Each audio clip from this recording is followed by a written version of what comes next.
Friends नोंथांमोनखौ बयखौबो आंनि इउट्यूब चेनेलाव बरायबाय। आङो दा दंफैयो शिलंआव। शिलंनि मोनसे हटेलावहाय जों थाफैदों मैया फैनानै। ओमफ्राय नायनो हागोन नै भिउआ माबायदि शिलंआव फुङाव।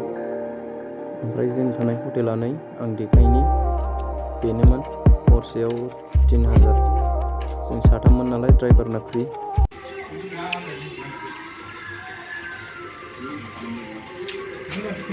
गारियाव उन्दुनांगोन नोंहा गारियाव मिथिबाय नोंहा गारियाव उन्दुनांगोन।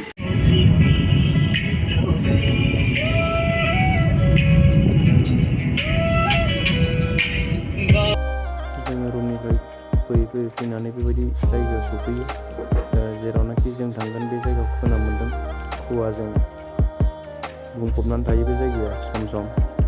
नायनोसै माबायदि नोंथांमोनाबो नायफैदो नायनो गोसोबा जायजों नायनो गोसो।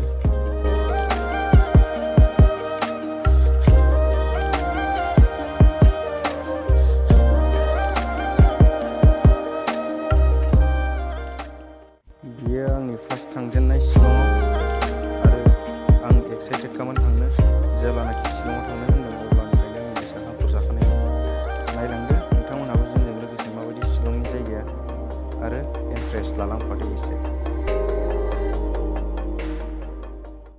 ओमफ्राय जों जोंनि थांगोन जायगायाव मोनहैहांनि सिगां मोनसे टाउन मोनो।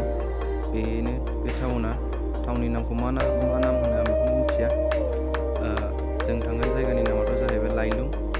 नायलांदो नोंथांमोनहाबो मोनहां जाथारबाय जायगाया।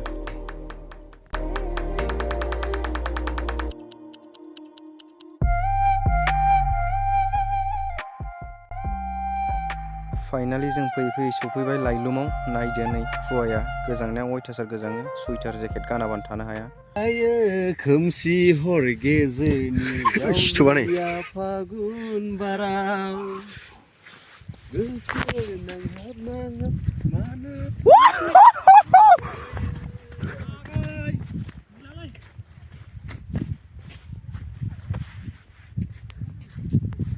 मोजांलै फाग्लासो खुवायानो नुवा नै दांनो मोनलायलै।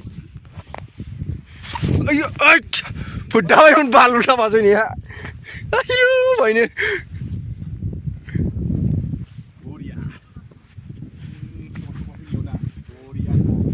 दसेल' फैयोना खुवाया हुरा डेन्जार फैयो खिन्थु गोजांखायो गोगोमनो।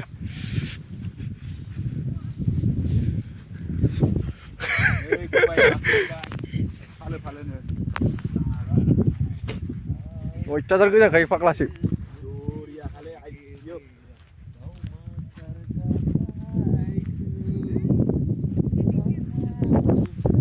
गारिया दहाय बैयाव सोफैथारमोन आरोखि बै गोजाया ओंखायनो थाबथाफैदों साला बै लिमोनद्रायावसो जायो।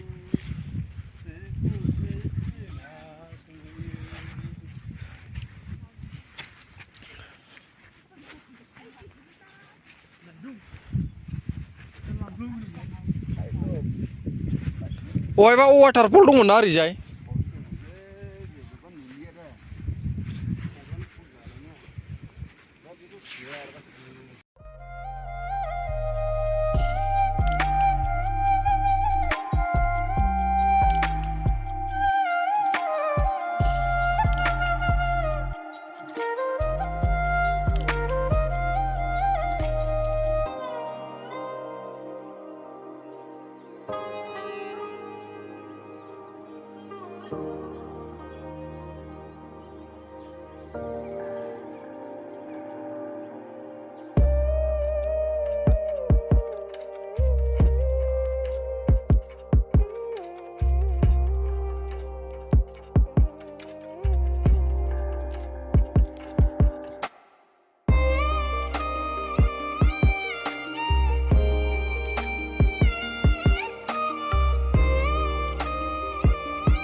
मोनसे जायगा जों एबार थांबावगोन नोंथांमोनहा नेनानै थाबाय था सोरबाफोर फैनो गोसोबा फैनानै नायफैनो हाथारगोन आरो नायफैथार अब्ला दिनैनि भिडिअखौ बेयावनो फोजोबसै जै बर'